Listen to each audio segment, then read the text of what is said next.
Yeah, it is. It is? Okay, that is good.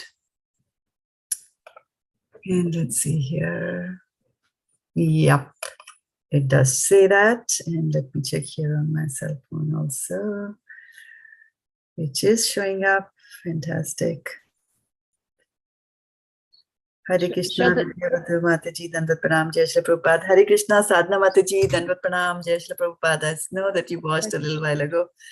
And Hare Krishna, Varshana Mataji, welcome back. Good to see you. Yeah, sorry to hear about your brother-in-law. But okay. So we will start with this short prayer to the spiritual master. Om Jnanatimarandhasya Jnananjanashalakaya Chakshurunmilitam Yena Tasmai Shri Guruve Namaha. Welcome, dear devotees, to our class, and thank you so much. It's indeed heartening to know that despite the fact that it's a long weekend and most of us would have made some plans to go and get entangled with the material energy, you all decided to stay with the transcendental vibration and stay here in Krishna consciousness. So this is a fantastic decision. So you can congratulate yourself on making that nice decision. So I'd like to chant the Hare Krishna Mahamantra 3 times, and for our dear Varshana Mataji's godbrother who recently left us. So let us all chant together. Hare Krishna, Krishna Krishna, Hare Hare, Hare Rama, Rama Rama, Hare Hare. Hare Krishna, Krishna Krishna, Hare Hare, Hare Rama, Rama Rama, Hare Hare. Hare Krishna, Krishna Krishna, Hare Hare, Hare Rama, Rama Rama, Hare Hare. God Premanande, Hare Hare Bol. All right, so we will continue with our reading from the Bhagavad-gita. And which verse are we doing? Today we don't have our verse tracker. All right, so today. 4.14. So Komal Radhe Mataji is taking up that duty from Sutapa, who is out at Sadhu Sangha in Utah. Not in Sadhu Sangha, she is in Gita. New Vrindavan. New Vrindavan, yeah. So, all right, here coming up is chapter number 4, verse number 14 from the Bhagavad-gita. Namam karmani limpanti names karma phale spriha iti mam yo bhijanati karma bhi na sabhadyate. Namam karmani limpanti name karma phale spriha iti mam yo bhijanati karma bhi na salabhadyate. Namam karmani limpanti name karma phale spriha iti mam yo bhijanati karma bhi na sabhadyate. And looking at the word meanings or synonyms as Srila Prabhupada likes to put it, Srila Prabhupada ki jai. Na is never, mam is me, karmani, all kinds of work, limpanti, do affect. Na, nor, me, mine, karma phale, in fruitive action, spriha, aspiration. Iti, thus, mam, me, yaha, one who, abhijanati, does not know, karma vihi, by the reaction of such work, na, never, saha, he, badhyate, becomes entangled. So, na me karmani limpanti, na me karma phale spriha, iti mam yo bhijanati, karma bhi na sabhadyate. So, it says there is no work that affects me, nor do I aspire for the fruits of action. One who understands this truth about me also does not become entangled in the fruitive reactions of work. Right? And let us see what Srila Prabhupada is to tell us in the purport. Srila Prabhupada ki jai. As there are constitutional laws in the material world stating that the king can do no wrong, or that the king is not subject to the state laws. Similarly, the Lord, although he is the creator of this material world, is not affected by the activities of the material world.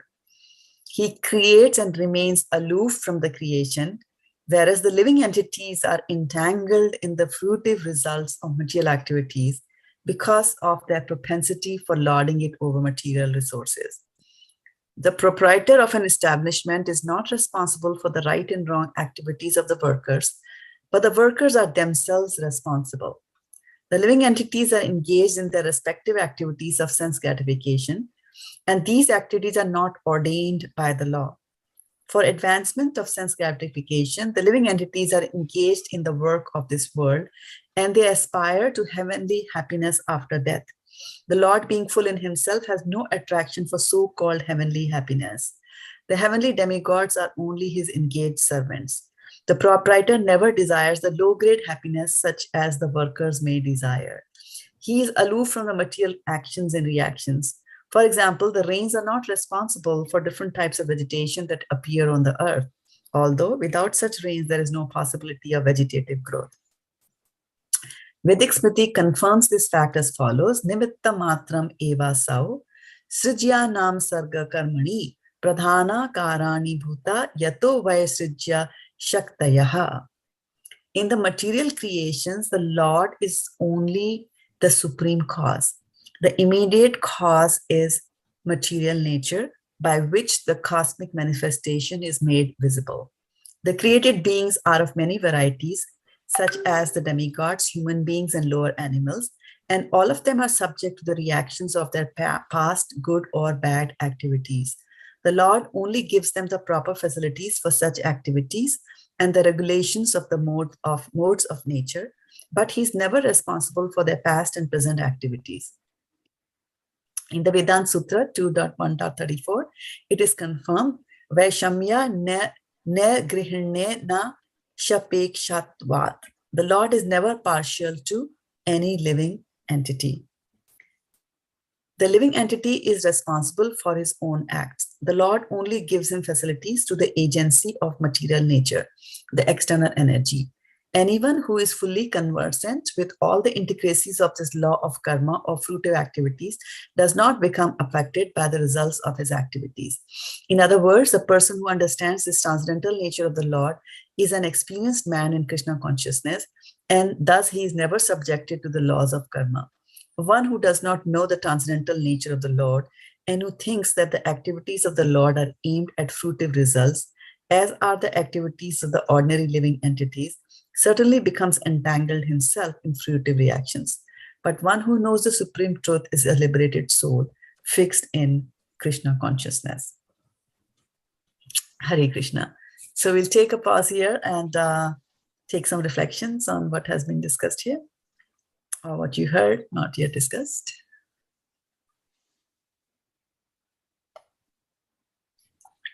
Any words that stuck to mind? Yeah, Hare Krishna Mataji. Hare It's Krishna. so wonderful that Lord Shri Krishna, he creates everything and still he remains aloof from everything. So he is giving the indication to us that though we may have collected so much, but we must remember that nothing belongs to us. It is his property. He knows what is to be done. We will be leaving everything behind. We will be forced to leave everything behind. Yeah. Right, yeah. That's a good observation and it's factual. It's true. And as a person, go ahead. Sorry, no, after you, it's okay. No, I was just saying that as we grow more and more older, the strength of our attachments go stronger, become stronger and stronger. Mm-hmm. Yeah, go ahead. Is that Is that really the case, or do you not become wiser and realize that there's no point? Like, Well, I mean, not everybody is wise. You need spiritual intelligence oh to yeah, go there, I right? agree. Yeah. It is just So so. in fact, that was my comment about this verse, because it says, a lot of people would just believe God does all the bad things in the material world, and they don't understand. Without this knowledge, you don't even understand the idea of the nature and the three modes and the free will, where we guide our our karma and our destiny, right, some level, until we Exactly. surrender. Yeah, so it's kind of Exactly. all a lot of, without the right knowledge, there's a lot of false trappings. There's a lot of false Yeah. trappings, and there is anger, of course, is like anger, accusation, and then frustration For also, sure. right? I mean, I remember, I remember Vidya Badhu, my sister's there on the call. I remember when we used to live in a big bungalow, which was partitioned in the middle. The owner used to live in one half, and we used to live in one half, and there was, it's one of those sprawling bungalows from the old days. They used to have huge courtyards and, 3 courtyards and big verandas and things like that. And there was a wall they had constructed throughout, separated the verandas and courtyard like that, all that into two. So you were on this side, they were on that side, and we could hear every conversation going on there. So, and as kids, we used to delight when, they all had 4 kids, and I think we were 3 at that time. And then later my younger sister was 1. But so we used to, delight when one of the others over there was taking a beating. And tease and all that, how kids would do. So I remember that, in those days we used to have these glass jars, and the lid for the jar, it was lid that you could, like, which goes inside the jar and just twist it, and it is, tight. You twist it just a little, and the lid was also made of glass. And so I remember my parents used to tell us whenever we were washing and helping them, just be very careful and don't drop the lid, because if the lid is gone, the lid were not sold separately. You had to buy the jar again. And so one day the lady, the older lady in my neighbor, the landlady actually, she was washing, and then the lid slipped from my hand and it broke into pieces. And she said, oops, something like that, array, or like that, right? She said that. And then he had one son who was very cheeky. And so he was talking to his brother, and he says that, oh, today mom dropped this. And she just said, oh, and if any one of us had dropped it, we would have gotten a nice beating. So I was just thinking that, that's how we look at a particular thing. Our complete approach to it changes depending on who is the cause of it, right? The moment when she realized that she's the cause of it, it's like, oh, okay. But if the child is the cause of the lid breaking, then the child gets a nice good beating. And this actually was a big eye opener for me when I started reading the Bhagavad-gita and came very closely to our philosophy, of karma, and how you are responsible for everything that's happening in your life. And then you also realize as you go deeper that you are an embodied living being. You are imprisoned in this body, and you can absolutely do nothing about it, right? If your kidneys have to fail, they will fail. If the liver has to burst, it will burst. If the heart has to attack, you'll have a heart attack. So you will that'll happen, And I mean, of course, good eating habits and all that, you can control to that. But then, there are certain things that you can't say, they're hereditary.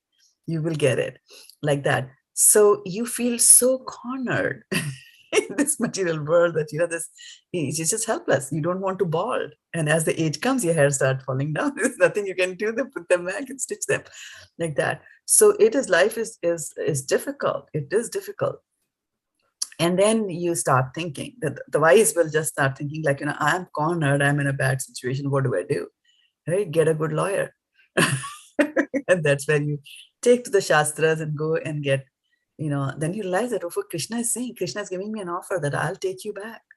So let's just get out of there. So that's good intelligence, that good use of intelligence. So for me, it was a relief also to know that, somebody else is not doing it to me.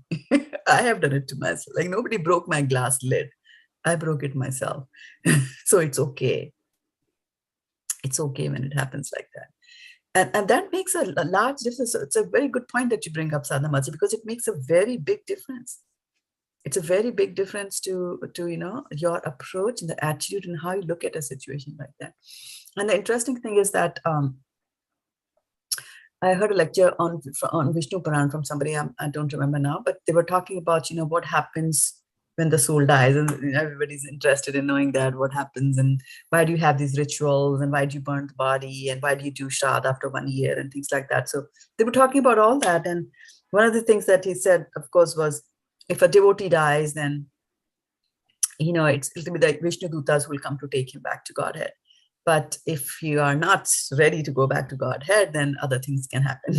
And worse, the Yamdutas will carry you and take you towards the hellish planets for your punishment.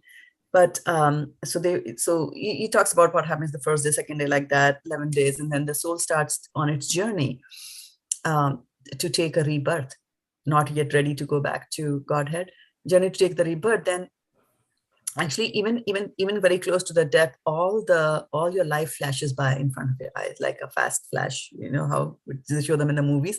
So it happens like that. And then also, once you reach the various planets, so one of the planets which the Christians will show you as St. Peter's, right? St. Peter's is there. He's always in the clouds, and the souls are all standing outside his gate and to be taken to heaven or shoved into hell, right?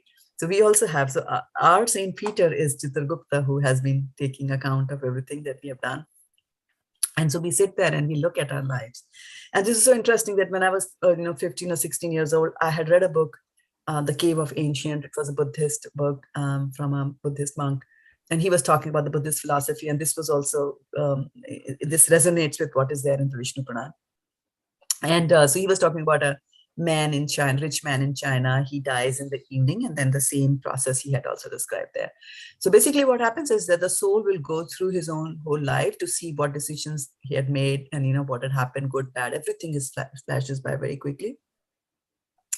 And then the soul sits down and the soul plans for the next life. Because we have this whole big thing about the karma, right? So the soul has to, even at that level, at that stage, the soul has the free will and has been given the free will and the facility to choose what you want to do in your next life. So all the miseries that happen to us, these are things that we chose, right? So this bad thing is going to happen to it. And because of that, I'm going to suffer. And then this will be the lesson learned for me. And ultimately, whatever is happening to us in our life, the situations that come in our life, we choose it beforehand. And then, and we live it out. And every incident in our life, somehow or the other, helps us in progressing spiritually. Although it might not appear like that immediately to us, in the sense that it's not that somebody's son dies and they become a Hare Krishna the next day, or they even start thinking towards God, right? Immediately take towards God. No, they might get angry at God, right? And then curse God. And then what happens? They are taking God's name. So that also is a little spiritual advancement, maybe not the best way to advance, but it is, because the holy name is going to have its effect. So even if they are, Yamakram or Krodha, right? So from Krodha, they are speaking the name of the Lord, it'll have its effect, right? If not anything, maybe they'll get a little bit detached. Like, as you were saying, Sadhana Mataji, in the beginning, that is it, do they not get wiser as they go along? Right? So some people do get wiser. Some people might just think like, what is this attachment? What is this attachment doing to me? Like that. But for most of us, it doesn't. Yeah. So yeah, more reflections.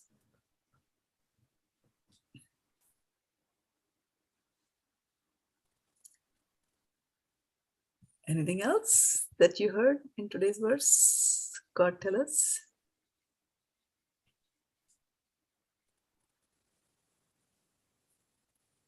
Namam karmani limpanti name karma phale spriha iti mam yo bhijanati karma bhi nasa badhyate. So he said, there is no work that affects me, nor do I aspire for the fruits of action, right? Aspire is spriha, to aspire. And one who understands the truth about me does not become entangled in the fruitive reactions of work, right? So it is the fruitive reactions of the work that we have. So the work is fruitive work. Fruitive work means, fruit means phal, right? So when you are looking at the result, right? So when you are looking at the result and focused on the result of the work for your own gratification, for your own sense gratification, right? Then you are going to get the karmic reaction, right? And so that is why when you are in this material world and we are doing materialistic things for our own things, then you get the reactions for that, right? And so either a person can go and get elevated to the higher planetary systems, or if they did the bad things, they'll go into the hellish planets, right? So those are the laws, and under those laws, the soul after death will decide, okay, I did this, let me take the punishment for this in this birth, or from previous backlogs, I have got all this backlog, let me take something from there. So it'll do it, construct its own, make its own dinner plate to enjoy or suffer. So when a person is focused on the end results, that is what happens. So this is a law of nature, that the Newton's law, for every action there's an equal and opposite reaction. So there will be an equal and opposite reaction for everything, right? Now, when we do devotional work, that is also work that we are doing, right? So, but because that's the devotional work that we are doing, then we say that there is no reaction to that. However, we say that this world is a replica of what is there in the spiritual world, right? So if there is karma phal here, there should be some karma phal there also, right? So if I'm doing materialistic work and I'm getting a result for that, then if I'm doing spiritual work, then I should get some result for that spiritual work also, right? And you do get this result for the spiritual work. The only difference is that the results for the spiritual activity that you do, you get to enjoy them in the spiritual world. That is where you just accumulate all that good spiritual sukriti in your clinic, in the spiritual realm. Now, the beginnings of the spiritual realms are here in this material world itself, right? It's not necessarily that you have to die and go there to start benefiting there. It's your consciousness. As soon as you raise your consciousness into and take it to the spiritual level, then you're already in the spiritual realm, right? That's why there's this verse that says, Yaha yasya harer dase karmana manasa gira niklav ashva avasthatum jivan mukta sa uchyate. So iha yasya harer dase. Iha means here in this material world. Yasya harer dase, one who is a das, who is a servant of the Hari. And how is he doing the Hari? How is he a servant of the Hari? Karmana manasa gira. From his actions, from his mind, and from his gira, from his voice. He is serving the Lord. Then what happens is that Jivan Mukta Sa Uchyate, even in this material world, he is a liberated soul. He's liberated from the clutches of material energy, right? So he will continue to enjoy that, that consciousness there, right? So, so Krishna says, Krishna said a few verses ago, you remember? Janma karma chame divyam evam yove. Tyaktva deham punarjanma naiti mameti. So Arjuna, right? Very good. So you have a question? knows my family. Yeah. Vaishnavati, do you have a question? Yes, Mother. Mother, when Lord gives us, when we die and we go, and he gives us the, as you said, that freedom to decide. That time, like Sadhana Mataji said, we become wiser with reading Shastras and getting to know what the reality is. That time, shouldn't we decide that, God, please take me unto your lotus feet and not send me back on this earth, because again I will accumulate some karmas. So yeah, so the decision is not that, oh, I'm now going to take a birth and become Larry Ellison, or I'm going to become a birth and become Modi. That it's not the decision. The decision is that, hey, these are the karmic reactions that are there in front of you, which you have to suffer, because those are the laws of material nature. Those you have to suffer or enjoy, right? Now pick and choose. Like it's a bottle of M&M, and you can choose, one green, one red, one blue, one brown, like that. You choose, and then you can say, okay, in my next life, I'm going to give me these situations. So you choose the situations that are there. Now, those situations will present in your life in front of you. And then how you react again is your free will. You're saying, okay, this is a situation, for example, somebody has to take the, we insulted somebody, right? He said, oh, you talk badly to your mother-in-law, and now she's going to come as your husband next life. Okay, fine. I'll get my mother-in-law as my husband in my next life. And now he's going to shout at me because I shouted at her, right? Karmic reactions. This is the way to dissolve the karma, right? You shout, he shout, equal and opposite. Now, when this situation comes in your life and the husband is shouting at you, if you shout back, another karmic reaction has created, right? So that is where the devotional service and the spiritual aspects come to the picture, that if you have that sukriti or the mercy of somebody that they told you not to do that, right? And you had the willpower to now choose and say, okay, I'm not going to shout back. I'm going to ignore it. I'm going to bear that insult. What does Vaisheshika Prabhu say? That when you are ignored, when you are insulted, and a couple of more things, right? Misunderstood. At that point, your spiritual blood grows, Chidrakta grows, right? So it's entirely our decision. So what we are choosing are the situations. We are choosing the situations, and I will say that, okay, I have this situation that maybe I can be born in this house because I've got this sukriti. I can be born in a house where Bhagavad-gita is read, and also give me a situation where somebody shouts at me. And now I will read this Bhagavad-gita and I'll be armed with that knowledge how to react to this particular situation. Now, when the situation comes, it is entirely still in our hands. What do we want to do? Do you want to really obey the Shastras, or do you want to go with whatever, our algorithms are there? And if you obey the Shastras, then your algorithms, the bad algorithms in your mind get erased and a good one gets set over there. You got it? So it's not, so it's not that we are choosing that, okay, I'm choosing I'll be a bhakta in my next life. I'll be born in Vrindavan. I'll be a brahmachari, no hassle, no nothing. And I'll just go back to Godhead in one lifetime. It's not that. Karmas, you cannot dissolve your karmas. Only one thing can dissolve the karmas, and that is bhakti to the Lord, right? Bhakti to the Lord, yeah. So, yeah, you're welcome. So it says that Krishna is not responsible at all for our past, present activities. He is not responsible. So over so many thousands of births that we have had, we have built up so much karma, right? So how do we know at any point, even though we are now spiritually bent, that how much karma we accumulated, how much we have to burn off, how much sukriti do we have, and there's no way of knowing, right? What we did in so many past births. Yeah, it will be a mind-boggling thing. It will be a mind-boggling thing. There is a Buddhist saying, which Vaisheshika Prabhu repeats a lot in our classes, and he says that the Buddhist saying that says that, for all the bodies that we have taken in our up till now, till this present body, if we were to stack them one on top of the other, we will reach the moon. Ooh. Right? So it is so many bodies we have taken, and but the good thing is that think of something as very inflammable, like a can of petrol or gas, as they call it here in America. And if you take a matchstick, light a matchstick and throw it into the can, how long does it take to burn it? It'll explode. Yeah, it'll explode and it'll be gone, right? Gone. Karmic reactions are like that, and devotional service is like that matchstick.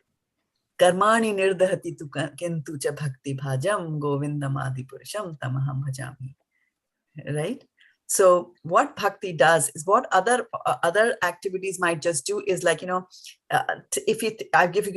I can give you another example, that is, if you think that all these sinful activities are weeds, right? They're weeds growing on my field of life.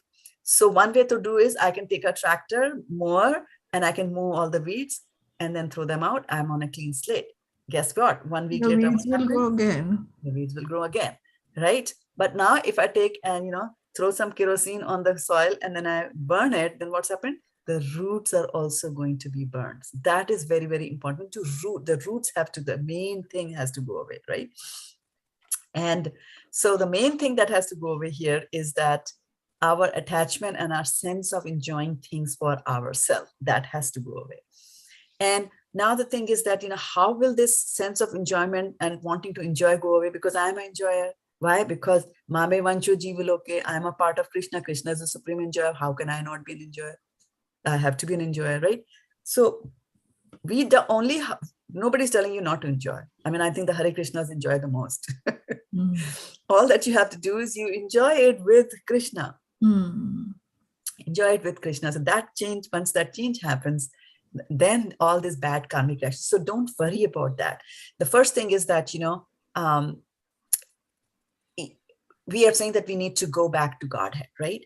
Now, Mama Vartamanu Vartante Manusya Partha Sarvata. God has created so many paths, but the good thing is that you have taken to the right path. You got initiated, right? So not only you took a road, you also said, I'm going to take a fast vehicle, and I'll drive on that road, right? So once you are there, after that point, we don't bother. We don't bother about it, because it is said that, when a person takes initiation, all the previous karmic reactions are taken care by the spiritual master. Then one might ask the question, then why do we still suffer? Why do devotees still suffer? Initiated devotees, they still seem to suffer, right? And the reason for that is that it is not the karmic reactions that are happening. Whatever these things are happening are meant to improve our spiritual life. So these are things now being managed by Krishna. And the more we, allow Krishna to manage, plus we could be doing wrong things.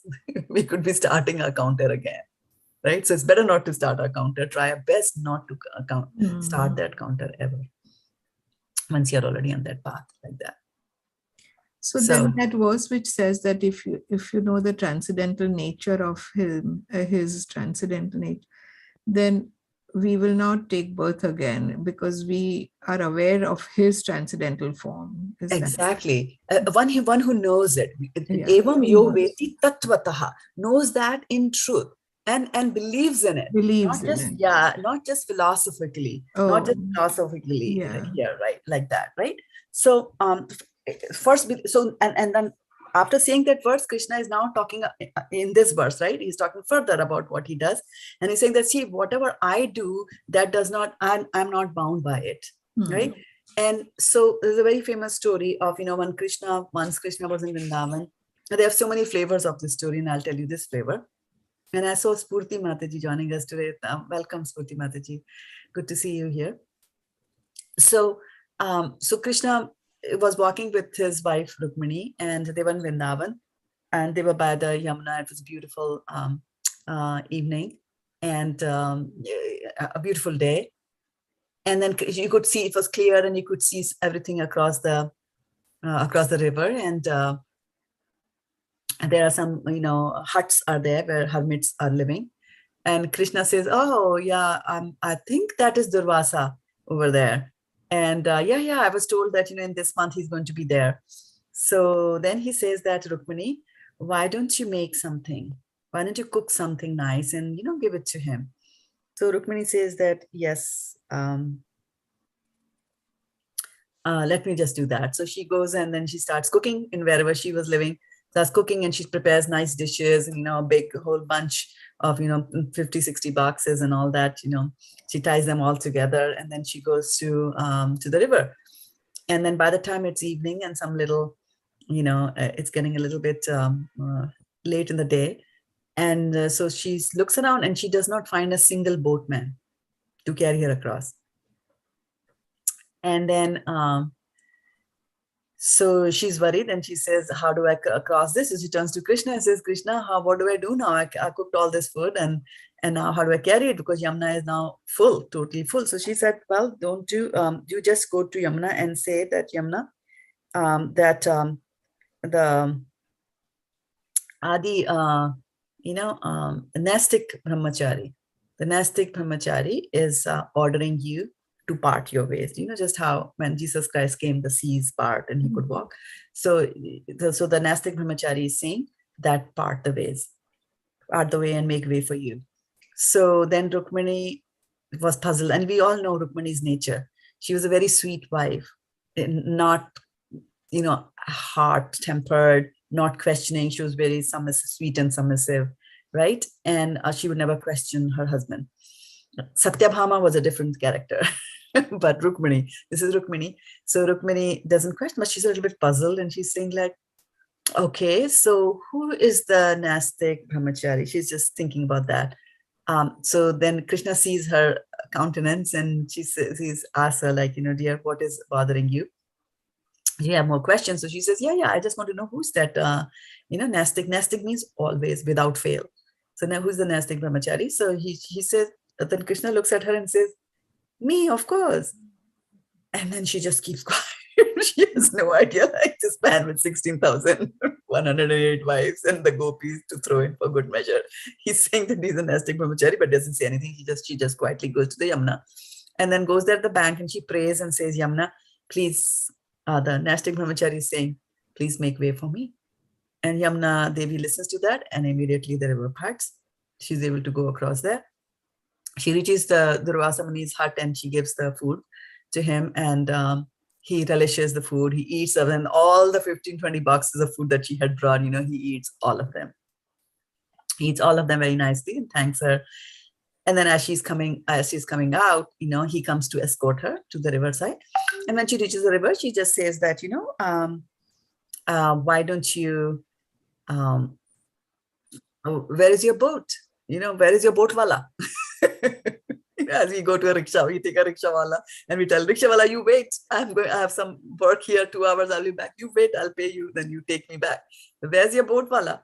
So she said, well, I didn't come in a boat, I walked. So the Vasa says, what? How could you walk? So he said, oh, no, Krishna, told me to tell the Yamuna that it's the order of the Nastic brahmachari that she should part. And she parted. So Durvasa started laughing when she said that. So Durvasa said, okay, no problems. When you go there to the river, this time you just tell her that the Nitya Upasi is telling you to part. So Nitya is always eternal. Upavasi is one who fasts.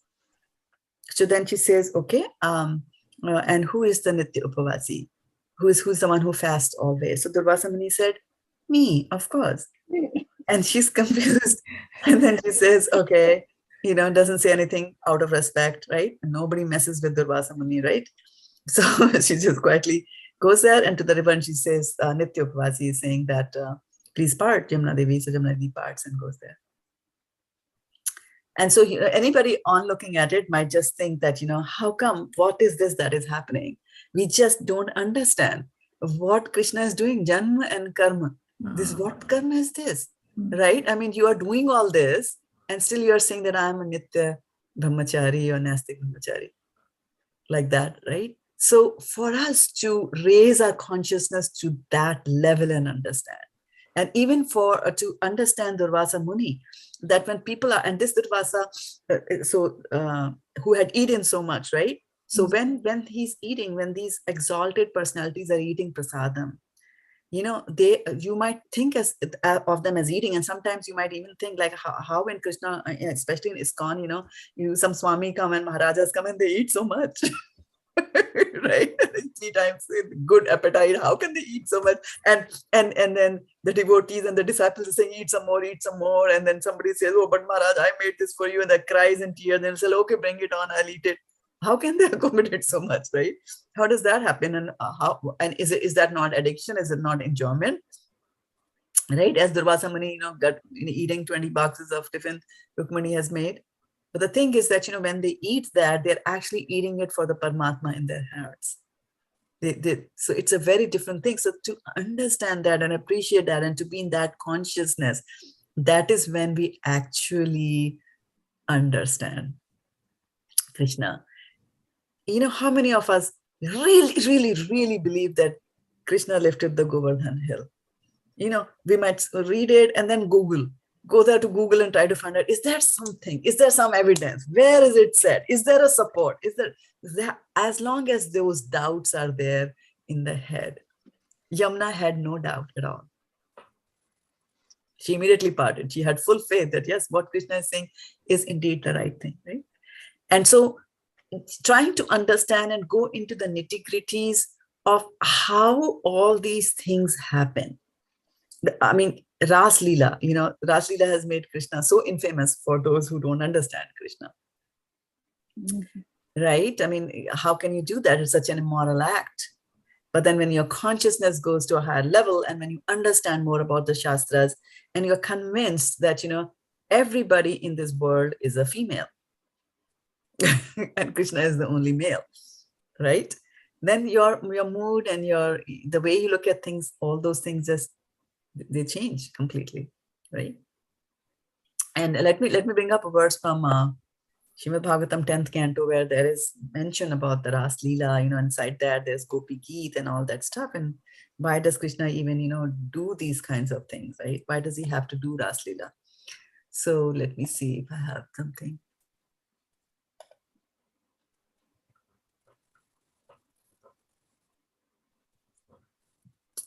And so there are two very important verses there. And let me start sharing my screen with you. This is from the 10th canto, chapter number 33, right? It's right after 2 chapters after the Gopi-Geet thing. And so that was not a second hand, right? Sukunmal Mataji, I lowered your hand. Yeah, oh, sorry. Okay. Yeah, no problem. So here, Shri Shuk Uvacha Dharma Vyati Kramo Drishta Ishvaranam Cha Sahasam Teji Yasamna Doshaya Vahneha Sarva Bhujo Yatha. So Shri Shukdev Goswami said, Dharma Vyatikramaha, the transgression of religious or moral principles. So transgress, to disobey and not follow. We had talked a few years ago, I think almost the time flies so fast, about Maryada Vyatikrama. There's Maryada Vratikrama also, right? So Vratikrama is basically to transgress something. What are you transgressing? In this case, we are talking about dharma, right? The religious principles, the moral principles are being transgressed. In other cases, there can be Maryada Vratikrama also. Maryada is, there is a certain way in which you do certain things, maintaining certain decorum, maintaining certain relationships, maintaining the respect, etc. For example, if your spiritual master is in an assembly, and you are also in that assembly, right? And prasadam is being served, and your spiritual master has not eaten, so you will not start eating it.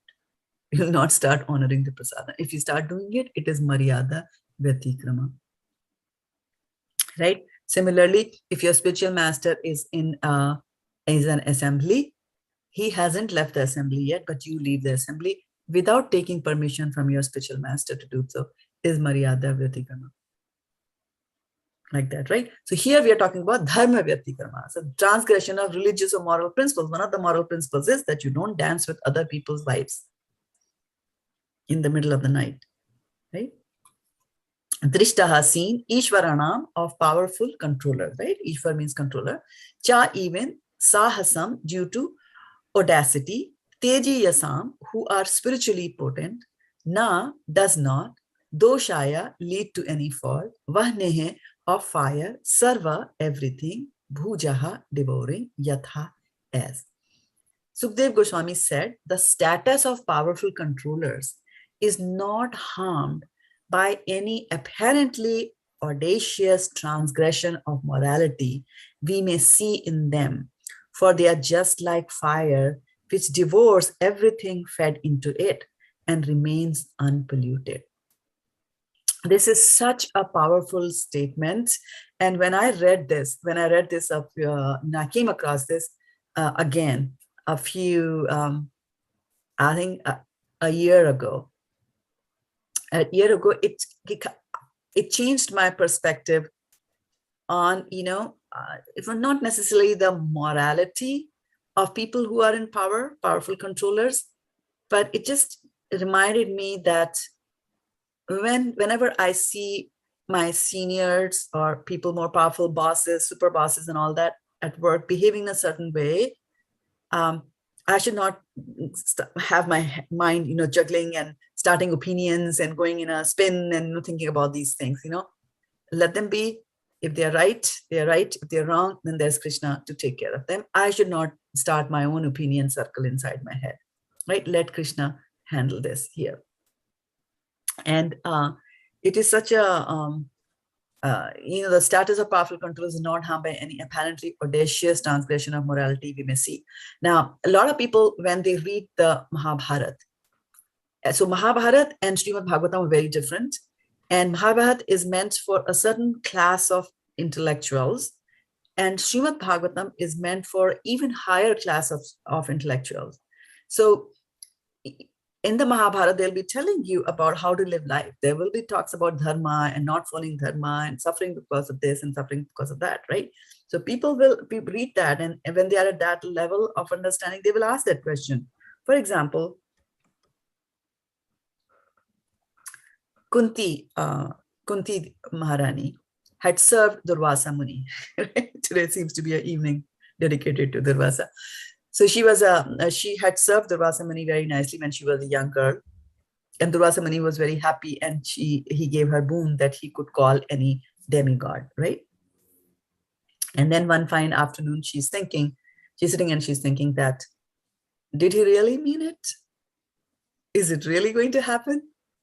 And then what he calls Devta, she uses that mantra, and then Surya Devta comes, right? Surya Devta comes and she's like dazzled. And then she says that, oh, please go away. I was just testing this mantra. And she says, no, you can't go away. When you call me, I have to give you a child, right? And then she's overwhelmed with that. He says, no, it doesn't matter. You'll still stay a maiden. And then that's how Karna is born, right? And then after that, it doesn't stop there, right? Later on, when Pandu is sick, then Kunti calls Yamraj. And through Yamraj, who does she get? With son Yudhishthira, right? Sure. So now, look at Yamraj. If I were to do this, I will be punished by Yamraj, right? After I die. And then what is he doing? What about his wife? Yamraj is a wife.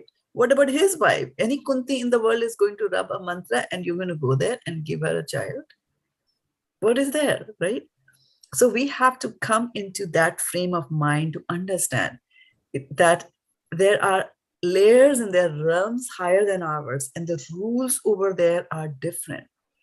And the duties over there are different. So it's the duty of the demigod, but that when somebody chants a mantra, they're obliged to do it. And what was he doing? If you look at the results of that, right? Yudhishthira is born, It was not a bad union. It was not a Varna Sankara that came out of it, right? So Yudhishthira is born. And then, of course, it's all Krishna's plan that is happening over there, right? So we might think, and then also in those, the rules for the kings are also different. The king has to continue the dynasty. So to continue the dynasty, you need a son that you can bring up and train, and that he can then carry forward the dynasty in the proper manner, taking help of the spiritual leaders there. Right? So those rules and regulations are, for them, they are different, and sometimes they are mind-boggling for us. The mind-boggling concept. So it's saying that and now what happens is that from our perspective, we might think, oh, Yamraj did this, minus 10 points for Yamraj. No, we don't understand that. Our knowledge is limited right now, right? So we have choices. Either we can spend our time in running after morality and determine Krishna's morality and Yamraj's morality and Pavan's morality and whoever, Ashwini Kumaras, all this came and gave children about all that, or we can spend our time understanding Janma Karma Chame Divyam Evam Yogati Tatata, right? So we choose, but we say, okay, in Shastra, Shukdev Goswami is saying that he might mean something. So that humility should be in our heart, not to question Shukdev Goswami.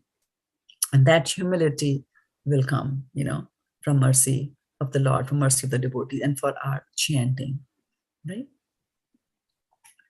So, the status of powerful controls is not harmed by any apparently audacious transgression of morality. We may see in them, for they are just like fire, which devours everything fed into it and remains unpolluted, right? So like when the sun is there, right? Prabhupada gives that example so many times. The sun is shining in the sky, and the rays of the sun fall on all kinds of places, the dirty places, the cool places, the clean places, all the places. So there will be the sun falls, the sun rays fall on the muddy, murky, dirty, bad smelling water also. And from there, water is extracted and becomes clouds and then falls down back again onto this earth, right? So the sun rays they touch the water, they touch the dirty water, but they don't get affected. Similarly, these powerful controllers. Now, we have to be careful about what powerful controller. The Hitler was also a powerful controller, right? So we have to understand, when we are talking about these controllers, we are talking about the devtas who they are being put into that position by the Lord to serve the Lord. So we're talking about those controllers. We're not talking about, the city mayor or the president of an organization if they are not Krishna conscious, right? So he devours everything fed into it and remains unpolluted.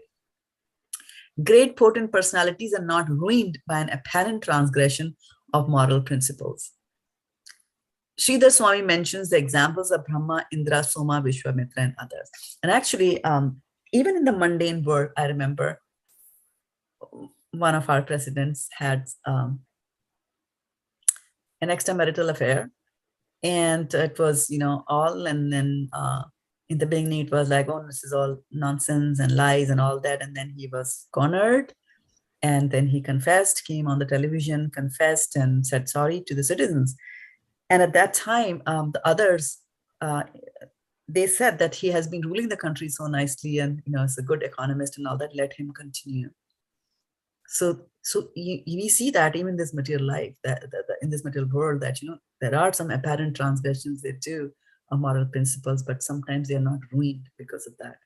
Sridhar Swami mentions the examples of Brahma, right, who ran after his daughter, Indra, Soma, Vishwamitra, and others. A fire devours all that is fed into it, but the fire does not change its nature. Similarly, a great personality does not fall from his position by an irregularity in behavior. And in the following verse, now there's a verse coming up next, because as soon as we read this and if we start thinking that, oh, fine, I'm good, I'm a great personality, I can transgress the moral principles. Netat samachare jatu manasapihi anishvaraha vinashyatya acharam modhyat yatha rudobdhi jam visham. What does it mean? It says one who is not a great controller should never imitate the behavior of ruling personalities, even mentally. If out of foolishness, an ordinary person does not imitate such behavior, he will simply destroy himself, just as a person who is not a Rudra or a Shiva would destroy himself if he tried to drink an ocean of poison. Lord Shiva Rudra once drank an ocean of poison, and the result was that an attractive blue mark appeared on his neck. But if we were to drink even a drop of such poison, we would die immediately. Just as we should not imitate this pastime of Shiva's, we should not imitate Lord Krishna's activities with the gopis. We should clearly understand that while Lord certainly descends to demonstrate religious principles, he also descends to demonstrate that he is God and we are not. That also must be demonstrated.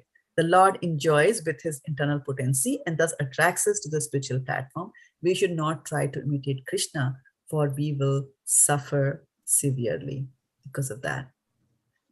Okay, so I have some hands raising. I know Varshana had one, so we'll start with her and then go to Aruni Mataji also. Hare Krishna, Mataji. Mataji, in the spiritual world, you see, the physical union is not there. I mean, Lord can just with the other,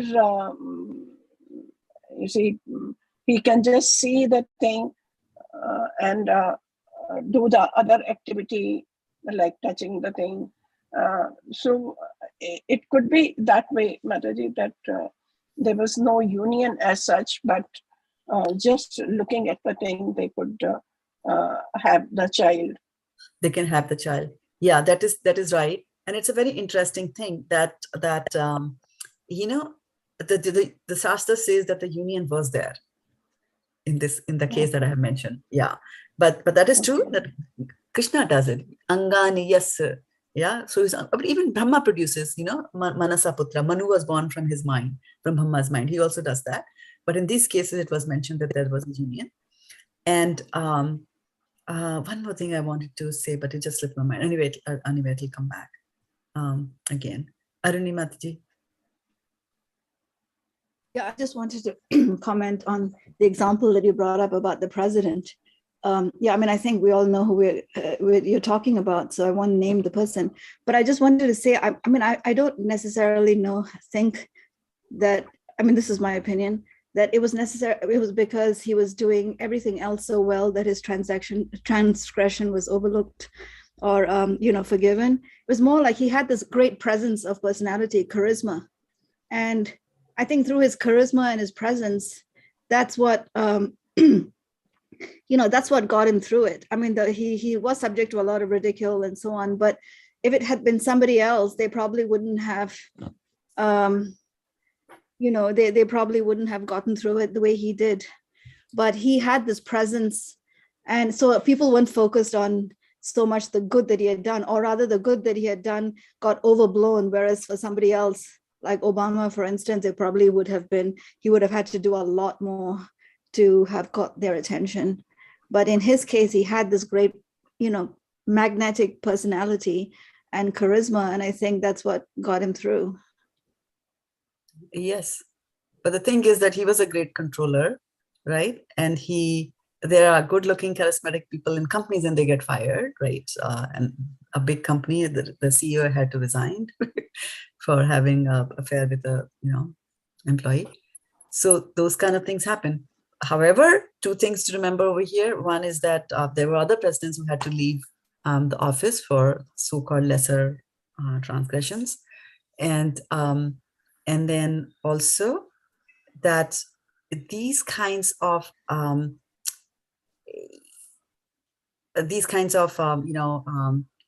pardoning of transgressions which are done by human beings doesn't mean that they have been transgressed. They have been pardoned by the laws of material nature. The law of material nature will still act. The thing is, we don't know what the laws of material nature are for us and what the laws of material nature are for the demigods. Right? 100% we don't know.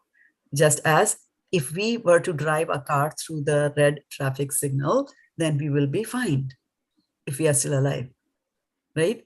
We'll be fined for doing that. However, if you fly over a red light, nobody finds you. Right? So similarly, depending on who you are, the rules are different. If a dog crosses the line, if the dog crosses the road when he's not supposed to cross and the light is not green, he crosses the road, nobody's going to punish the dog. Actually, they're going to stop their car and say, oh, a dog is passing. The rules are different. The rules are different. So the point to be noted is, the main thing that we have to think about here is that when we see all these transgressions that are happening to great controllers, the verse says great controllers, then these great controllers are like fire. They do all these kind of tasks. All the time we are asking this question, like, what's up with Indra? What does it do? And look at that list of it was such an impressive list. Brahma was there, Chandra was there, Vishwamitra was there, exalted personalities, and then that they are being named over here as being, having transgressed in life. So they do that, but they're saying they are so great that they are like fire and everything will get burned. So now my question is like, so can some of my transgressions from the past be burnt? That is a thought that would come to a mind. And yes, karmani nirdahati kintu cha bhakti bhajam govindamati purusham tamaham bhajami. So they will get, our transgressions will also get pardoned, all burned to ashes by that. Sadhana Mataji and then Sukumala Mataji. Oh. Yeah, so my question is more about how when we regard the kathas that we're reading from such a long time ago, right? From yugas and an era and time, place, circumstance was so different. And then we suddenly jump into modern day and we try and see parallels, but there aren't any. There really are. It's like asking if you compare some fruit from today from something that was available then, which we can't even really understand, So I feel like that. I always feel that kind of that's a very big dissonance, because on one hand we're saying this was here, but now let's look at today. But you can't. It's so much. So in fact, I heard a lecture, I think it was during the week. I just went to Chaupati Temple's website, and there's usually a Srimad Bhagavad. And there was a story about Kadamba Muni and Devahuti, right? And how she was so young and he was so old, and she just gave up. For people who don't know, she kind of gave herself to the service of the Muni. Husband. And her husband as well, and she married him. And then the Swami stops and he says, but today a girl will never do that for a man. And then starts talking about the story again, and it's like the senses of the past. These stories are to have our emotions and for us to understand and connect to divine.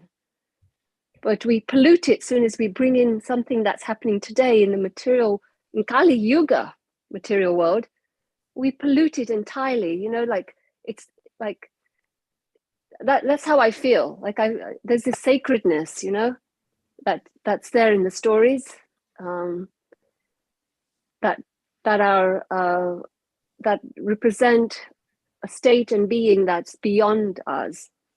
And there's no way that I can connect to today's things. So sorry, I just wanted to say that I haven't figured out how to manage this dissonance, because I hear it and see it all the time.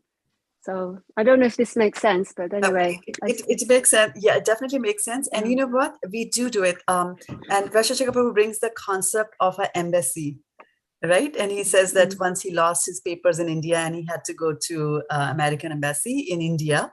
And when he walked into embassy, then he was looking through the windows. He was a young boy at that time. He was looking through the glass windows and he saw, Aquafina, whatever American brand water was there, and chocolates and all that.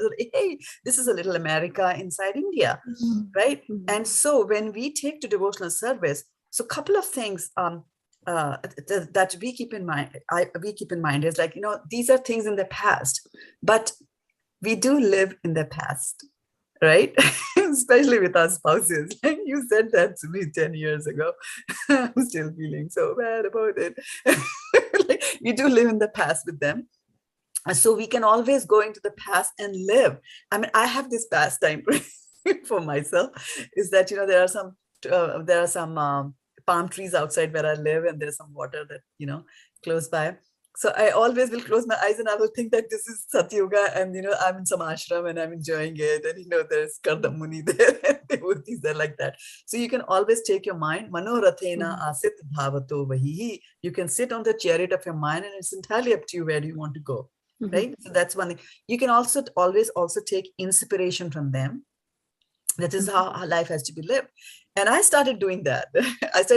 Like, for me, my husband was a friend, I met him when I was 18. And so he's just like a friend. I didn't have that kind of a respect that you had, that, you will have for a husband. It's an arranged marriage and husband like that, not seen him, suddenly a 25-year-old boy comes in your life like that. But when I started reading the Shastras, I started making some changes, a few changes, like, don't start eating till he has also started eating. Otherwise it used to be like, hey, I'm getting very hungry. Come on. I have to go do this and that. Start eating. So these are smaller things that you can learn from Devahuti's life, that, Devahuti would never eat, right?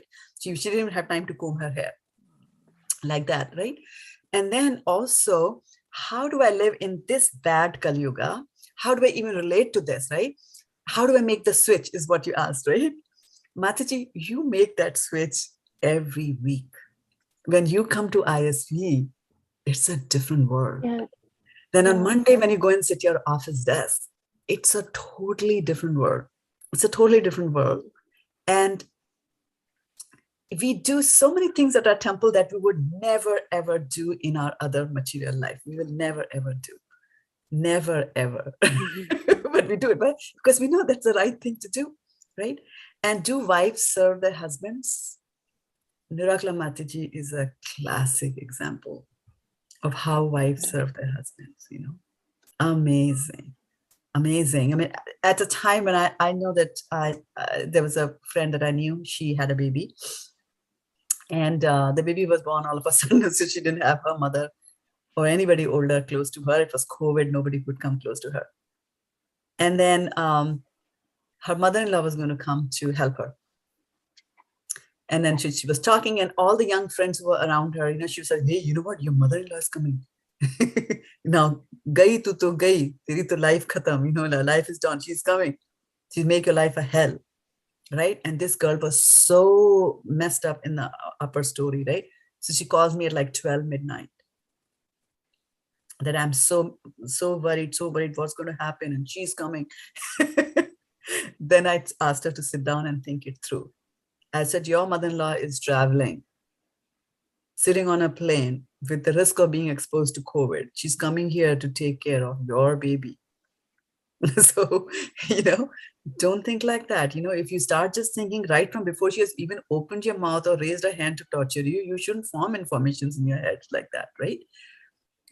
So till 2 o'clock in the morning, the conversation went on.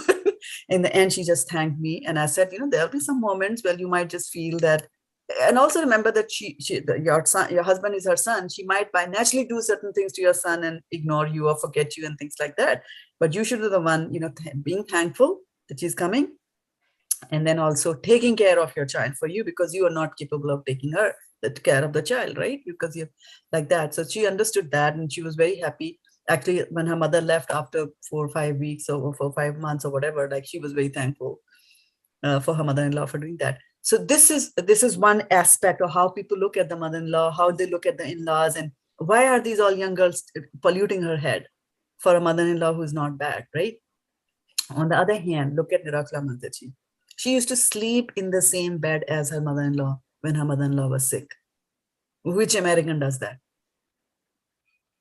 Right? So you can still be a Devahuti if you want to. And I have seen her serve Guru Maharaj. I served Guru Maharaj for a little while. It is very difficult. It's not an easy task to serve your spiritual master. And I used to do little. She has to serve all the time with a job.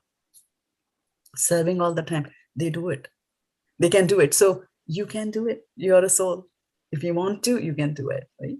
If the husband is like Vaishashika Prabhu, one should serve. And that's my point. That's my point, is there's no Kadava Muni here in the world today. Exactly. So so my point wasn't, in my case, my husband, we serve each other, and in his tradition, he won't start eating until I eat. There you go. That's he's always been, that's how he's brought up, and he has a lot of respect. He opens doors and does all these things. Yeah, amazing. And so I don't, but that's not the point. The point is that to compare how women are today, and nobody does that when there is no Kadamba Muni on the other end. That is just very, very extremely negative press for women. Definitely. So when we pull out things from the air, yes, to, like, in this case, it was half a sentence. Yeah, the sentence was half a sentence. The complete sentence is no women does it these days because there are no Karma Munis. Yeah, that's my point. Like, and then there's no Durva Munis today. Yes. Like, so there is no, like, whoever you look at, you open the door to whichever PM or president, there aren't any. Right. So that's my point. Yeah. Absolutely. So this is Kali Yuga. It is bad. I mean, Kale Dosha Nidhe Rajan, right? And there is only one gun that you can.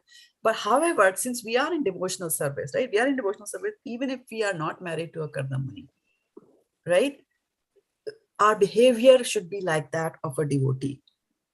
And so for everybody. For everybody. Men, women, children. Our etiquette. Absolutely. Vaishnava etiquette is there. Right? Exactly. And that is why I always tell people that when people are not so-called devotees, that is not linked with ISKCON. So we have this wrong way of terming people as she's a devotee. Oh, I was talking to a non-devotee. There is no such thing as a non-devotee. The soul is a devotee, wired to be a devotee of the Lord, right? So anyway, I have seen some of the people who don't even pray to Krishna, don't even believe in God, but their morals are right, impeccably right, right? So they are on their path. Mama vartmanu vartante. They are on the path. They are walking on that path. So that is why they say, Danadapi sunichena praore sahashruna. It's a sahashruna. It is very easy to tolerate a devotee. Like, if some devotee, senior devotee Mataji comes and blasts you left, right, and center, you'll be like, oh, I'm so lucky. I got blasted by, such a senior Mataji. But if a senior person, non-devotee comes and blasts us, oh, wow, she blasted me? Devotee? That's how our thought process goes, right? But that is where the Sahashrunita comes, to tolerate. Tolerate when the non-devotees are also doing that. Who, Haridas Thakur tolerated the chains now, the caning in 21 marketplaces, right? So that is Sahashrunita. So it is difficult. Now, the only good thing is that Kardamuni had to first pray for so many years, and then he got his wife, and his wife had to, serve him for so many years. And but in Kali Yuga here, it's a short life, and in one lifetime we can go back to Godhead, like that. No, and also she was serving him because that she knew that he was a very big devotee, and she recognized the need for her to, to also learn, and that's what the relationship was about, really. And it's such an interesting, it's a very interesting pastime there, right? But she is a princess. She's the daughter of a king. And so look at it also from a daughter to the parent relationship. That, if imagine, like, take a tycoon, Tesla, the owner of Tesla. And if he gets his daughter married to a rishi, the daughter will say, I divorce you, daddy. How can you do this to me? But Devahuti didn't. The father brings her, gets her married off like that, and that's it. She's on her own with no maid servants, no nothing. She has to do everything herself. And she does it. So it's an extremely powerful personality there, right? And then after enjoying so much with Kardamuni, later on when Kardamuni makes a planet for her and, beautiful palace, and she spends 100 years. And at the end of it, what does she say? I got cheated by material energy so badly. I was here with you, a powerful personality. I wasted all my life. But ultimately then she gives birth to Kapil Dev, and Kapil Dev finally gives her that. It's amazing, yeah. So those stories are, although they are not happening here, there could be a remote, some remote examples, some few examples that happen. But they are stories to inspire us, and stories to learn, and also stories to find how incapable we are to even tolerate these kind of things, like Suniti and Suruchi. Right? Uttanpad used to love the other wife and not love the first one. The first one could have said, divorce, give me the divorce. Where's the alimony? Let's do a settlement. Half the kingdom goes to you. Half goes to... She didn't do any of that. She was silently suffering. And when she was suffering, so-called materially suffering, her spiritual progress is there, still there. Like that, yeah. So it's a difficult place. It's a difficult times, but despite all that, we are doing devotional service. That's what I said. Despite the 3-day long weekend, we decided to spend the Saturday still continuing whatever we are doing, unbreakable, and Nitya Vidyarthi, eternal students coming to every Saturday, like that. Yeah. So Komal Radhe Mataji. Okay. So this is in relation to when you talked about Rukmini, not even questioning Krishna about when he said, I'm a nice brahmachari, and then not questioning Durvasa Muni, even though she was like wondering what happened, and then the Yamuna separates. So when we are reading the Shastra, like when I was reading the 4th canto, and it says King Priyavrata had so many sons, and then 2 of them, like they did austerities for 10,000 years. So when you read that, it's very natural to cross your mind that 10,000 years, how can one do austerity for 10,000 years? So does that mean that we are doubting when we are reading? But the doubt does come up that how can one do austerities? That means he lived for 10,000 years to be able to do austerities? Yeah. So these doubts have to be answered. You should raise these doubts. so that the Shastras are going to respond to your doubts, right? So this is a story from Satyuga. The Priyavrta Uttanpad story is from Satyuga, right? The world has just started. Brahma has just created, after some time Manu is there, and then Manu's sons are this, right? So Uttanpad. And so, so in Satyuga, people live for 100,000 years. And that is why you will find that Raja Sagar did tapasya for 60,000. I used to think like that. Rama did tapasya for 10,000. I was like, this is mythological stories. That's why people use the word myth, mythology. And it's a wrong thing to, Prabhupada said, they are not mythology. These are stories, real stories. You don't understand. You rascal. So Prabhupada said, you don't understand it. That's why you are interpreting the Shastras in the wrong way. But go deeper into the Shastras, and the Shastras tell us that Satyuga, people live for 100,000 years, Prabhupada tells us. Then everything decreases by 10% in the next cycle that comes, right? Not by 10%, to 10%. Decreases. So there's a 90% reduction. So from 100,000 years in Satyuga, people then live for 10,000 years in Dwapar, in Treta, sorry. And then after that, from 10,000, it becomes 1,000 year in Dwapar, and then 100 and then years. 100. Right? So now your doubt will be cleared. Yeah. You should always ask these questions. Now, again, the second thing is that, okay, give me 10,000, give me a now if somehow Krishna was to come and wave his magic wand and say that, all right, Sukumara Mataji, you can live for 100,000 years here. Will you be able to concentrate and live under the water? That's what they were doing for 10,000 years and pray. So we also have got to remember that the bodies were different. The bodies are also different. The body is also very tall. That's why when you go to see the where I'm forgetting the name, where Ramchandraji's footprints are there, they're very big feet. Why? Because he's from that yuga where people were much more bigger than. So we tend to be diminutive, and we will become shorter and shorter, smaller and smaller as the Kali Yuga progresses. The height is going to decrease. So so that is how the things happen. So these are not mythological stories; they are really true, and they have got those kind of bodies. For example, sometimes you see, your son is a doctor, right? So you know about he must be talking to you about the human body. So we see these yogis. They are sitting, right? They are sitting and they are praying or meditating, and all that you see is skeleton. So how can they live? I mean, any doctor will tell you that if the body is gone, you're gone, right? How can you? So in those days, the body is different. Now, what keeps the body alive, right? First thing is there is a subtle body also, and then there's a gross body, and there is this pranavayu, these airs of life in which the soul floats. Right? And there are different kinds of pranavayus, and they pull the soul in different directions, and depending on where it is being pulled, the soul can be, here, there, it floats in the body, right?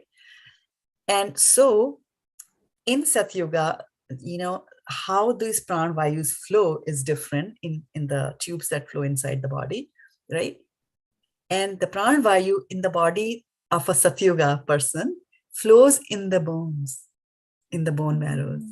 Right? So the pranavayu is flowing in the bone marrow, the soul is flowing in the bone marrow. So it doesn't matter. Yogi can drop the whole body, right? The whole flesh and all can be gone, but he will still be there. The soul will not leave out and leave this skeleton like that. So as the more you go deeper and deeper, then you'll understand, and you'll also appreciate that how rich the Indian culture is and how deep and how nicely they explain certain things, and it makes sense, right? It immediately makes sense. Like, oh yeah, now it makes sense. Now I can say why Prabhupada says this is not mythology. Right? But people with half-baked intelligence, like the Britishers who were there ruling India, they would say like, oh, this is a man where they have a god made of wood, which was Jagannath. And then they have got demons, women who are 6 miles long, Putana, right? Like that. So you don't understand what is yogic power, Anima, Laghima. You don't understand those powers, right? So in Kali Yuga, these kind of things are going to happen. But in Satyuga, there is only, people only worship Hari. There are no other different religions, no nothing. People just focus on Hari and they know this is what they're supposed to do. So it's a very different atmosphere. It's a very different lifestyle. It's a very different consciousness. Here, even if you get down 10,000 years to live in, there'll be so many, number one, your body cannot go underneath the sea, and you'll need that. even if you can go underneath it, there'll be something. Somebody would have put a plastic can inside it. It'll come and disturb your thing like that, So there's so many dirt around, so many disturbances around. People are doing blast under the sea. So much is happening underneath the sea also. So many disturbances are there. So that's why they say Hare Nama, Hare Nama, Hare Nameva Kevalam Kalau Nastyeva Nastyeva Nastyeva Kathiranyatha. They just chant the holy names of the Lord. Thank you. I just didn't know that the Satyuga life was 100,000 years. That's 100, and then reduce it by 90%. Yeah, 90% minus 90% minus 90%. Yeah, like that. Okay, Aruni Mataji, go ahead. Yeah, no, I just wanted to comment on the serving the husbands. I mean, I don't know about this our generation, but I've seen this a lot with my mother's generation and my grandmother. They would never eat before their husbands ate. And then especially during festival time and all that, my mother, I've seen her, she would eat out of my father's plate, unwashed after my father finished eating, and all my aunts as well, and my grandmother as well. So it was just common practice. So they would eat from their husbands' plates. And I mean, it was just very, very, very normal for them not to eat until their husbands, until my father came home, or until their husbands ate, no matter when it was. And I'm sure, like with some of my cousins who some of them come from very traditional families in India, and they're much, much younger than me, like my son's age or slightly older, they probably still do that as well. So it's still very much alive, and it still goes on. There are a lot of small traditions like this, and they still do that. So they do very much serve the husband in all these ways, and it may not be like Karaga Muni, but they still follow all these practices. Kadamba, Kardam. Kardam Muni, Yeah. They still do that, and that's why sometimes it's good to be it's fortunate to be born in India, because we get the cultural momentum. You get the cultural momentum, but also again, everybody is not a Kardam Muni, and men also have deteriorated. It's an age of deterioration, right? I mean, the women used to do that as a mark of respect, eat after the husband is eating, because he has done all the hard work, come back home, first feed him. You have been at home, right? So slightly less stressed out. And so a normal thing to do. But nowadays, husbands are the ones who tell the wives that, do you work? They are the ones who will be forcing their wife to work, even if they don't want to. So things have changed. This is Kali Yuga. Everything is hodgepodge and completely confusing. Yeah. And so, if husbands are not good, then who's stopping us from serving the best husband? Krishna. Serve Krishna, right? You can always do that.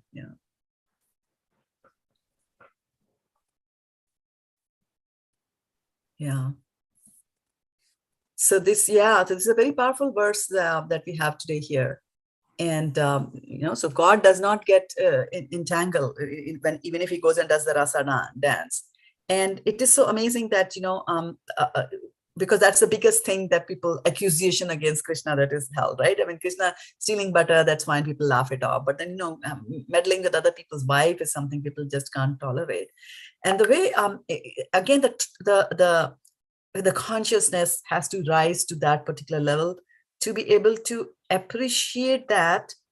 Some of the appreciation that we have in our mind kind of comes from awe, wonder, and respect. And it's okay for start to have that start. It's okay that you say they do it like that, he does it like that, right? But later on, at a certain point in time, you love Krishna so much. And when you love somebody, then you are willing to ignore everything that person does, as Chaitanya Mahaprabhu says that, that in the last verse of Shastakam, that I really don't care what you do to me, whether you appear before me or you disappear, whether you are lampat, debauchee, I don't care. I'm just yours. So they reach that particular stage. And then Krishna reciprocates. The rasa dance is not a dance of a man with other people's wives. It's a dance of the soul with the super soul. So when you see that in that light, then it doesn't matter. This body is like a garment, right? Yatha jinani And you just, put on, when it becomes old, you take off those old body and put on a new one. So similarly, the soul is dancing in a gopi body, like that. So it's really depicting the dance of the soul. And when it comes to real love for Krishna and really doing and really serving Krishna, at that time, the soul actually doesn't care about anything at all.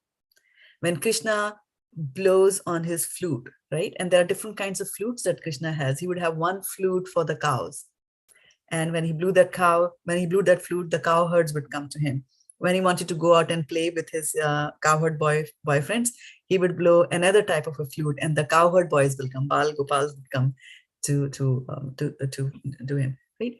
So we have to remember. And then, of course, there was a special flute with which these gopis would come and be attracted, and that's how they came to the rasa dance there.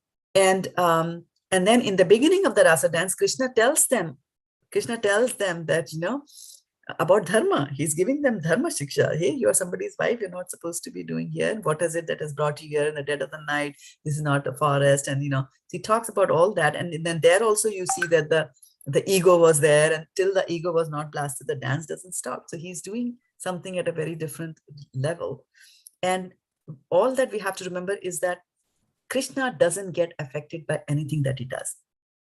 I mean, there are some people who worship the small deity form of the Lord, Laddu Gopal. And so some people I've heard say, who are Laddu Gopal worshippers, they say, I will worship Laddu Gopal because he's innocent. I won't worship Krishna, the Supreme Person, because he's polluted, because of the rasa dance. He's polluted. So we have to understand that Krishna does not get polluted.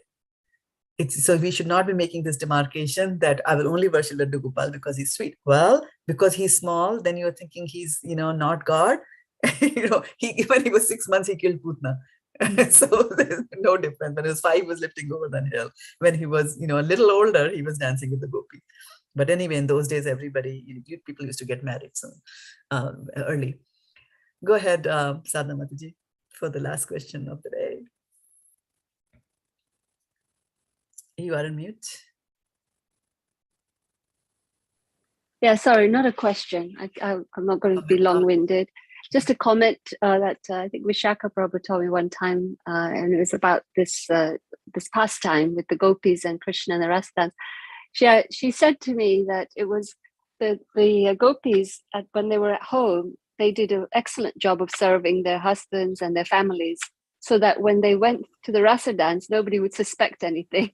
So that was very sweet. It's very sweet. And actually, Prabhupada always says that when a woman is having an affair, then she will work even harder in her home and better in her home so that nobody suspects her.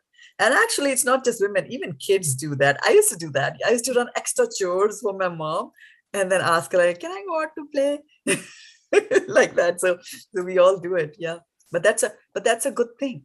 That's a good thing. And I have seen that literally, some of my friends whose husbands are not supportive of Krishna at all, they go out of their way to please their husbands on a Sunday morning, cook nice food, cook this and cook that. All that they're wanting is permission to come to the temple in the evening. And I'm like, you're already in a gopi bhav.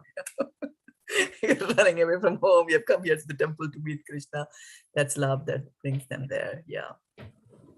So these are pastimes. We can live, we can have these pastimes in our head all the time. We can play these pastimes in our head so that when we die, then, the chances of these pastimes coming back to us will be higher, right? Than yam yati smaran bhavam tajyatyante kalevaram. So at the end of the time, when the time has come for us to leave this body, at that time, we should not be saying that, my laundry needs to be put into the dryer.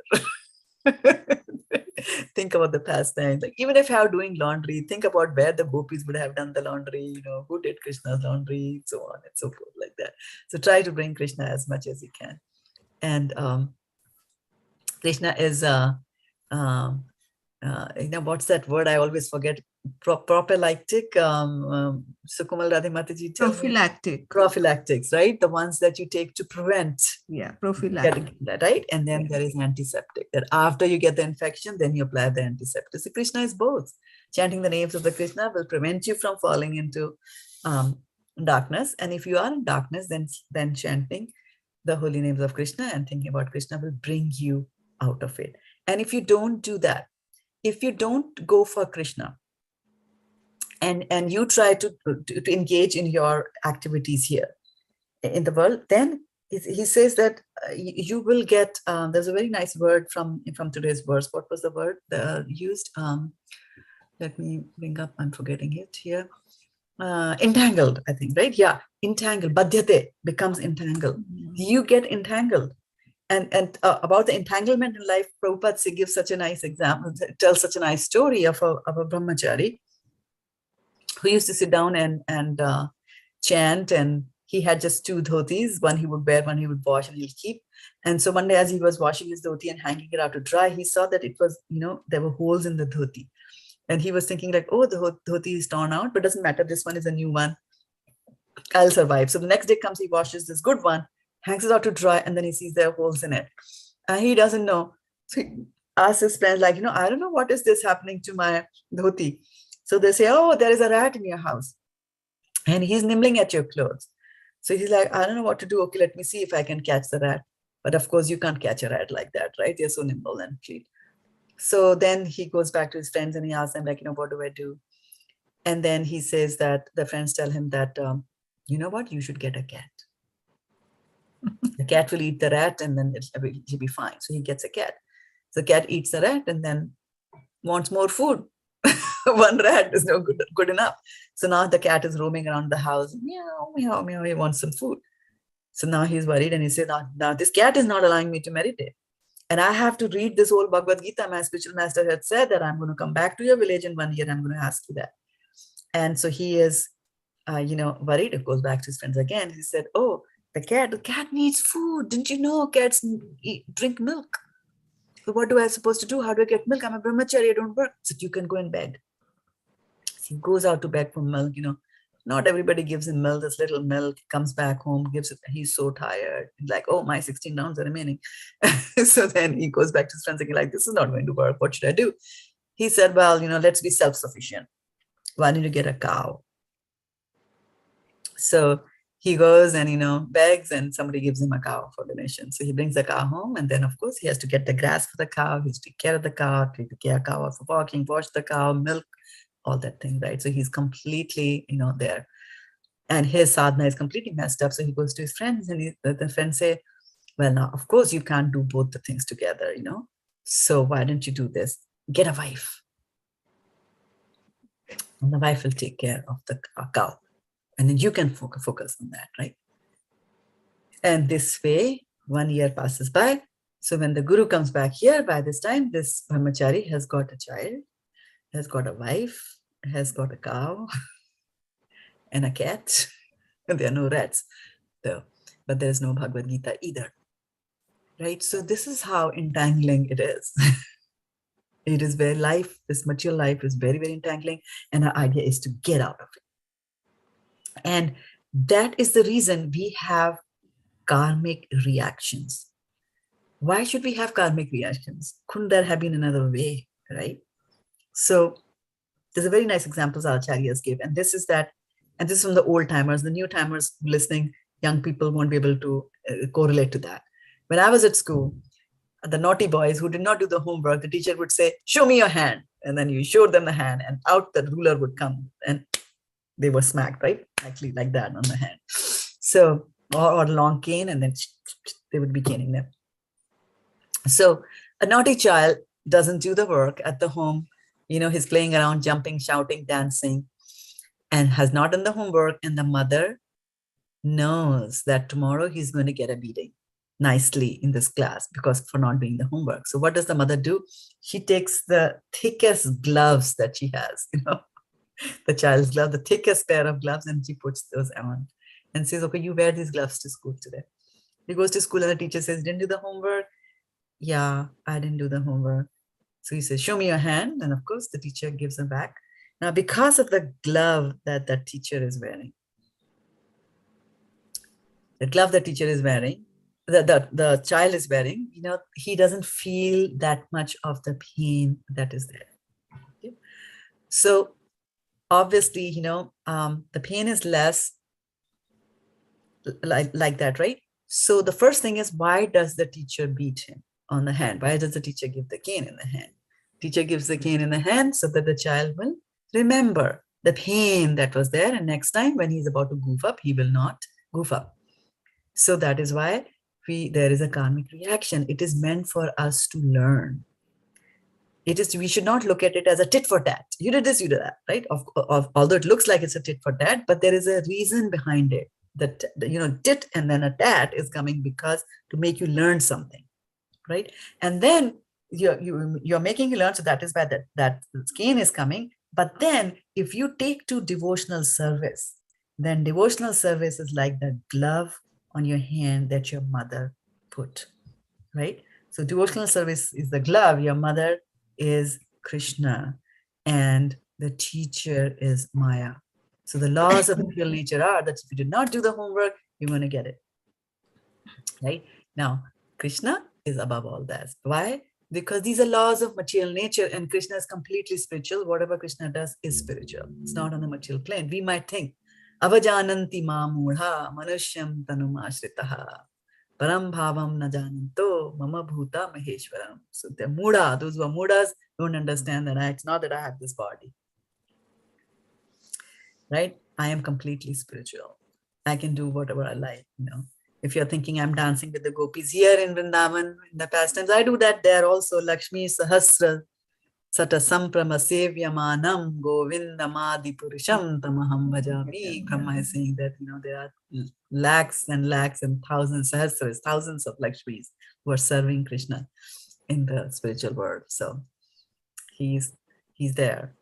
And he's a proprietor, and we have to understand that. And once we understand that and accept that, then the humility will start to come, and we'll be more willing to do what Krishna really wants us to do. Till that fight is there inside us, progress might not be that fast.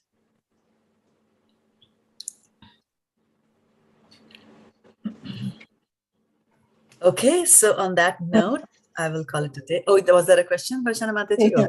No, not a question. Mataji, I want to thank everybody for their prayers for my brother-in-law.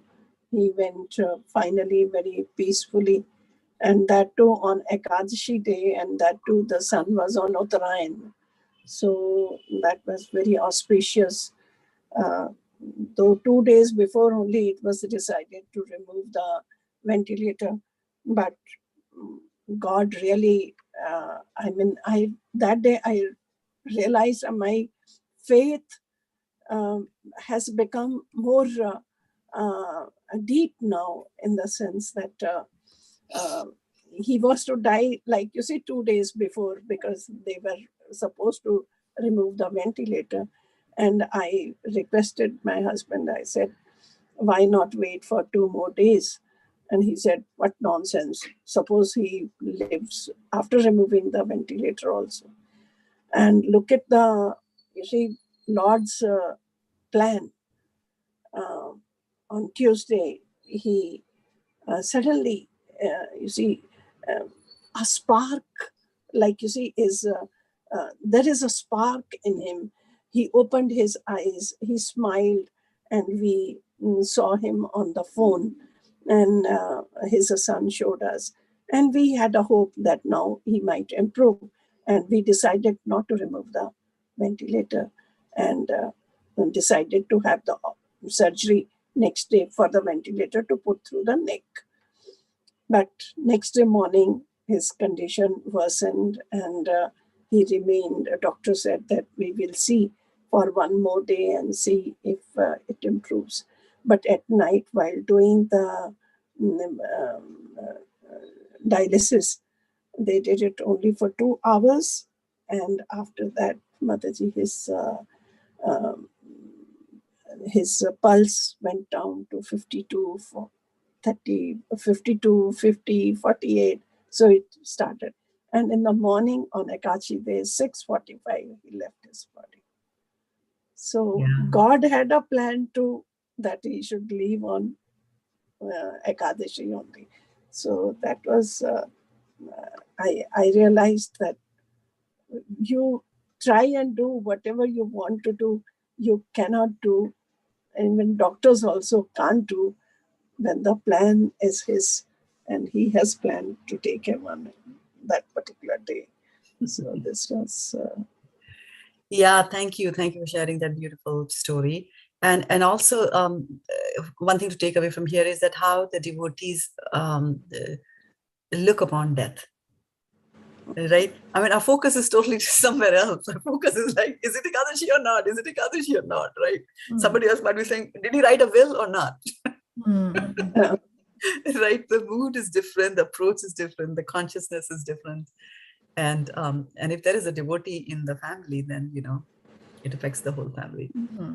So we were doing Bhagavad-gita every day, Mataji. One day we did 18th chapter, then the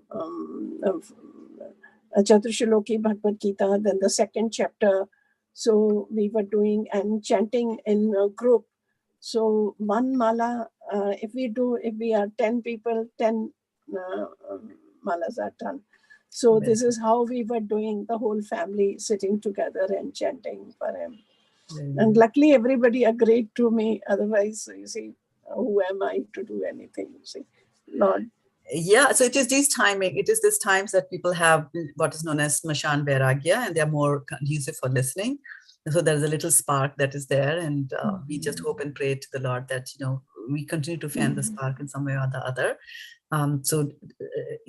Be happy if it continues, and don't be surprised if it's gone.